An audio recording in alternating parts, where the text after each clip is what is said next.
안녕하세요. 헌터입니다. 오늘 분석해볼 기업은 네이버입니다. 자, 네이버 최근에 엄청난 폭등을 이어가면서 단기간에 주가가 10만 원이 넘게 뛰었습니다. 30만 원 부근까지 올랐었고, 자, 이후에는 이제 차익 매물 좀 나오면서 다시 조정이 나왔다가 현재 20만 원 중반대에서 좀 지지부진한 모습을 보이고 있는데, 자, 앞으로 다시 한번 또 반등 크게 나오면서 전고점 돌파까지 가능할지 분석을 통한 향후 주가의 흐름 어떻게 될지 알아보도록 하겠고요.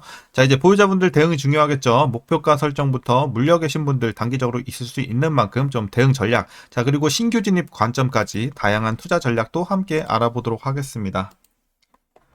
자, 이어서 수급 상황입니다. 한 달 기준으로 개인과 기관이 샀고요. 외국인이 팔았습니다. 자, 다만 최근에는 기관이 매도세로 좀 전환하는 모습이 나오고 있습니다. 좀 더 지켜봐야 되겠지만 이런 점은 좀 아쉽게 다가오고 있습니다. 이제 전반적인 큰 흐름에서는 개인과 외국인이 좀 대치하고 있다 이렇게 보시면 되겠어요. 자, 이어서 신용 잔고율입니다. 1.59%, 과거 대비 좀 올라왔지만 그래도 뭐 안정적인 수치입니다. 걱정할 건 없어 보이고요. 공매도 보겠습니다. 자, 공매도 굉장히 낮습니다. 뭐 2%대 미만 계속 나오면서 굉장히 낮은 매매 비중 보여주고 있고, 대차장고도 오히려 굉장히 크게 내려오면서 상당히 안정적인 모습입니다. 공매도는 전혀 우리가 신경 쓸 게 없어 보입니다. 자, 이어서 동사 재무제표 분석 들어가 보도록 하겠습니다. 먼저 2020년도 매출부터 보도록 하겠습니다. 5조 3천, 6조 8천, 자, 8조 돌파, 9조 대, 10조 대, 올해는 12조 근처까지 올라가면서 가파른 상승은 꾸준하게 이어오고 있습니다. 내년 후년도 흐름은 비슷할 것으로 보여지고 있고요. 자, 영업이익 보겠습니다. 1조 2천, 1조 3천, 여기서 한번 쉬었다가 횡보, 이후에 1조 5천 근처, 그리고 1조 9천, 올해는 2조 돌파하면서 향후에도 계속해서 가파른 흐름, 뭐 나쁘지 않아 보입니다. 그래서 상승세 계속해서 진행이 되는 우상향 기조입니다. 자, 단기 순이익도 마찬가지로, 자, 최근까지 좀 가파르게 올라왔고, 다만 올해는 좀 쉬었다가 내년부터 반등해 줄 것으로 보여지고 있습니다. 자, 이어서 분기별로 전년 대비 영업이익만 한번 비교해 보도록 하겠습니다. 자, 먼저 지난 1분기 4,300에서 5,000대로 이제 한 700억 정도 뛰죠. 그리고 2분기도 마찬가지로 4,700에서 5,300. 자, 3분기도 5,200에서 6,000, 4분기 5,400에서 6,200으로 각각 전년 대비해서 전반적으로 한 600에서 800억 정도씩 매분기 띄워주고 있습니다. 그래서 전년 대비해서는 전혀 걱정할 게 없는 상황이고, 전 분기 대비해서도 꾸준하게 상승 흐름 유지가 되고 있다는 점도 상당히 긍정적입니다. 그래서 매출은 영업이익은 지금 상당히 잘 나오고 있다. 실적은 지금 전혀 걱정할 게 없는 상황입니다. 자, 부채 비율 살펴보도록 하겠습니다. 자, 과거에도 뭐 그렇게 높은 적은 없었는데 40 이제 전환된 이후에 최근에는 오히려 더 떨어지면서 39까지 내려오는 모습이죠. 향후에도 마찬가지로 계속 조금씩 내려갈 것으로 보여지고 있어서 재무 건전성도 상당히 좋은 상황입니다. 자, ROE 보겠습니다. 자, ROE가 최근에 뭐 3, 4, 7 회복은 되고 있긴 합니다만 일단 좀 양호한 수치까지는 올라왔는데 아직은 좀 우리가 두 자릿수까지는 보기 힘든 상황입니다. 그래서 수익성이 뭐 상당히 좋다라고는 말하기는 힘듭니다. 지금 그냥 보통 수준이다, 양호한 수준이다 정도로 말씀드리겠습니다. 그리고 올라줄 것으로 보여지고 있는 점은 그래도 괜찮아 보입니다. 자, 그럼 이어서 EPS 보시겠습니다. 뭐 순이익과 마찬가지로 올해는 거의 비슷한 수준, 좀 쉬었다가 내년부터 반등 기대해 보면 되겠고요. 이제 배당금 보시면 올해는 1258원 전년 대비 소폭 올라갈 것으로 보여지고 있습니다.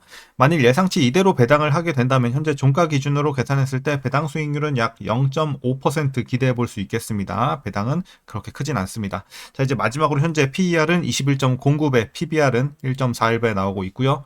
현재 주가 밸류에이션 상황, 지금은 뭐 상당히 저평가 구간으로 진입을 했다라고 말씀드릴 수 있겠습니다. 그래서 과거에 이제 고점에서는 사실 뭐 적정주가 근처까지 거의 갔다라는 판단을 했었는데 지금은 다시 한번 내려왔기 때문에 악재로 내려온 게 아니기 때문에 저평가라고 말씀드릴 수 있겠습니다. 자, 그래서 지금은 싼 구간에 다시 들어왔다라고 말씀드리겠고요. 이어서 동사 관련 이슈 한번 살펴보도록 하겠습니다. 자, 먼저 2분기 실적 전망입니다. 매출은 전년 동기 대비 11.8%, 영업이익은 11.5% 각각 증가하면서 시장 기대치에 부합할 전망입니다. 나쁘지 않아 보이고요. 자, 멤버십 같은 경우는 6월 27일 이번에 오징어 게임 3가 공개가 됐죠. 그러면서 완만한 증가세를 보였을 것으로 추정이 되고 있습니다. 아울러서 N배송은 생필품, 화장품에서 라인업을 확대하면서 고성장을 이어가는 상황, 이런 것도 좋아 보이고요. 자, 그리고 퀵커머스 경쟁력 강화도 함께 기대가 되고 있고 하반기 커머스 및 광고 성수기를 앞두고 있다는 점도 긍정적인 요소입니다. 특히 오는 21일 지급 예정인 바로 이 민생 회복 소비 쿠폰이 이제 결국에는 이 소비 자체를 활성화를 유도를 할 것이고 광고주들의 광고 집행 증가로 이어지게 된다면 코어 사업의 실적이 추가적으로 상향 조정될 가능성도 존재하고 있다라는 점도 잠재적인 이제 호재로 좀 보여지고 있고요. 자, 그리고 최근 2에서 3년간 네이버는 코어 사업의 성장률 둔화로 시장의 주목을 받지는 못했지만 새 정부의 경기 회복 의지와 함께 적극적인 AI 투자가 네이버 전반에 이런 분위기를 전환할 수 있을 것으로 판단되고 있고요. 특히 지금까지 상대적으로 주목받지 못했던 파이낸셜과 AI 사업 부문에서 높은 이런 성장 잠재력이 발견이 됐고, 관련 성과가 구체화된다면 추가적인 기업 가치, 평가까지, 재평가까지 또 한번 가능할 것으로 보여지고 있습니다. 거기에 따라서 또 주가도 굉장히 크게 올라갈 수 있겠죠. 그래서 AI 관련된 실적이 또 굉장히 좀 기대가 되고 있다, 이렇게 보시면 되겠고, 이어서 네이버는 최근 커머스 부문 강화에 이제 집중하고 있는 상황이고, 수익성 제고를 위한 수수료 정책 개편이라든지 컬리와의 전략적인 협업, 이런 것들로 인해서 다양한 사업 전략을 추진 중에 있습니다. 이러한 움직임이 하반기 실적에 본격적으로 반영이 되면서 그간 소외됐던 시장의 시각이 긍정적으로 전환될 수 있을 것으로 판단되고 있는 점도 상당히 우호적이고요. 자, 이제 마지막 이슈입니다. 최근 시장은 저성장 리스크보다는 AI, 스테이블 코인 등 이런 기술과 산업적 변화, 그리고 새 정부 정책에 대한 수혜 가능성, 이런 것들에 주목하고 있는 시점입니다. 자, 이 같은 흐름 속에서 스테이블 코인 도입 논의가 최근에 활발히 이루어지는 상황인데요. 네이버페이는 핵심 플레이어로 자리매김할 가능성이 높다. 그래서 수혜가 좀 점쳐지고 있습니다.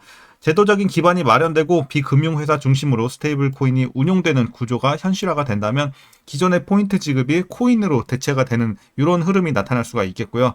이러한 전환 과정에서 네이버페이가 또 중요한 사례를 만들어낼 수 있을 것으로 보여지는 점 또 향후에 기대가 되고 있습니다. 그래서 스테이블 코인 관련해서도 상당히 최근에 또 테마로 부상하고 있죠. 자, 어쨌든 최근의 이슈는 이 정도로 설명드리도록 하겠습니다. 지금은 호재만 가득한 상황입니다. 그럼 이제 주가가 왜 이렇게 됐냐? 자, 아까 말씀드렸다시피 사실 지금 악재로 떨어진 거 자체가 아니라 그냥 단기적으로 너무 폭등을 했기 때문에 단기 차익 매물이 나온 겁니다. 그렇기 때문에 우리가 크게 걱정할 건 없는 하락이다라고 말씀드리면서, 자, 이제 마지막으로 그럼 투자 전략 설명드리도록 하겠습니다. 자, 먼저 신규 진입 관점에서는 긍정적으로 말씀드리겠습니다. 사실 여기 30만 원 근처에서는 여기서는 이제 종목 교체를 한다든지 아니면 여기서 한번 줄이고 다시 한번 저점에서 잡는 이런 전략이 유효했는데, 지금은 다시 한번 거의 5만 원 내려왔죠. 그렇기 때문에 다시 한번 또 신규로도 상당히 좀 볼 수가 있는 구간이고, 기존에 팔고 나오셨던 분들도 재진입 가능성이 충분히 가능한 구간이다라고 말씀드리면서 다시 한번 기회가 왔다라는 관점으로 보고 있습니다. 그래서 긍정적인 신규 진입 관점 말씀드리도록 하겠고요. 이어서 보유자분들의 대응 전략입니다. 자, 일단 보유자분들 계속해서 보유해 나가시면 되겠죠. 지금은 악재로 떨어진 게 아니기 때문에 이렇게 위에서 먹고서 또 밑에서 다시 잡는 전략도 상당히 좋고, 그냥 꾸준하게 계속 보유해 나가셔도 지금은 전혀 무리가 없는 상황입니다. 그래서 이때 팔 걸 아쉽게 생각하실 필요는 없을 것 같습니다. 계속해서 보유해 나가시고 전고점 돌파, 29만 8천 여기 돌파는 시간 문제라고 보고 있기 때문에 다시 한번 또 조만간 기다리시면 또 올라갈 2차 상승 우리가 기대해 볼 수 있는 상황이다라고 보고 있기 때문에 너무 아쉬워할 건 없습니다. 그래서 계속해서 홀딩하는 관점, 보유해 나가시라는 관점, 그리고 현금 여력이 더 되시면 여기서 또 추가 매수도 괜찮겠죠. 현금이 많으신 분들만. 그래서 그렇게 해서 여러분들 가져가시면 될 것 같습니다. 그래서 지금 전망 좋습니다.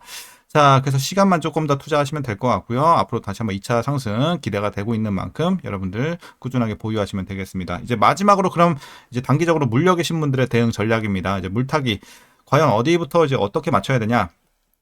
자, 일단은 제가 봤을 때 최근에 물리신 분들 있죠? 굳이 물탈 필요는 없을 것 같아요. 다시 좀 쉽게 말하면 29만 원 한 요 밑에 계신 분들은 굳이 물탈 필요 없어요. 그래서 29만 원 그냥 밑에 계신 분들, 그러니까 최근에 물리신 분들은 거의 대부분은 그냥 가져가셔도 무방하겠다. 다만 나는 현금이 너무 많습니다 하시는 분들 29만 원 근처에서 물렸다 하면은 조금 타는 것까지는 괜찮아요. 근데 많이 탈 필요도 없고 그냥 웬만하면 좀 보유하셔도 충분하겠다, 이렇게 말씀드리겠습니다. 왜냐면 이제 비효율 구간이기 때문에 여기서는 무리하게 탈 필요는 없습니다. 자, 그리고 이제 장기적인 관점에는 사실 이제 좀 위에서 물려 계신 분들, 장기적으로 물려 계신 분들이 있을 수는 있겠습니다. 그래서 자, 제가 목표가를 말씀을 안 드렸는데 목표가는 일단 32만 원 보고 있거든요. 32만 원 요 정도 일단 되겠죠. 그래서 32만 원 밑으로만 맞춰주시면 제가 봤을 때 큰 무리는 없습니다. 그래서 고점에서 물려셨던 분들, 과거에 이런 분들도 32만 원 밑에는 최소 맞춰주시면은 가능한 데까지 더 내릴 수 있으면 좋겠죠. 그래서 32만 원 밑으로 내릴 수 있는 데까지 맞춰주시고 중장기로 보유해 나가시면 충분히 익절까지도 가능하지 않을까라고 보고 있기 때문에 여러분들 이렇게 좀 평단 관리해 주시면은 전혀 문제가 없겠습니다. 그래서 전망 좋으니까 여러분들 잘 보유해 나가시고 오히려 지금 2차 기회의 관점으로 보시면 될 것 같습니다. 자, 그럼 오늘 전략 여기 여기까지 설명드리도록 하겠고요. 오늘도 그럼 시청해주셔서 감사합니다.